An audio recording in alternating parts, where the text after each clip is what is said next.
Once you've chosen the mulch you're going to use, I'm going to show you how to mulch. And the reason we mulch is it retains the moisture into the ground, it helps put nutrients into the ground, it suppresses weeds, and it can also help with slugs and snails. Today we're going to be using bark.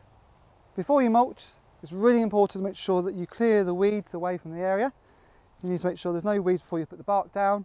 You may get weeds that pop through into the spring. Make sure you remove those because you don't want them competing. They'll take valuable nutrients out of the ground, and you want to make sure that the plants that you've got existing in there or about to plant have the best start. Before you mulch is to make sure that the area that you're going to be putting the mulch down has a really good water, especially if it's been very dry.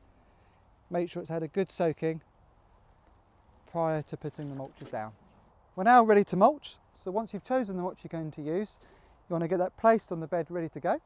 We're going to be using a spade today, and what you want to be trying to do is a good 2 to 3 inches of bark or mulch over the bed or borders, going just underneath the plants but not right up against the plant, because again you don't want the moisture to be too much, which could rot some of the plants. So a good 2 to 3 inches worth,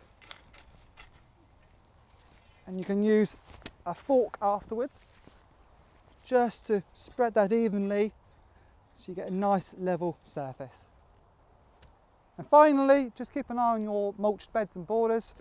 You may need to replenish where areas have been exposed, because if light gets back into those areas, weeds could grow very easily. So just top that up with the mulch that you've used, and that'll be good for another 6 to 12 months.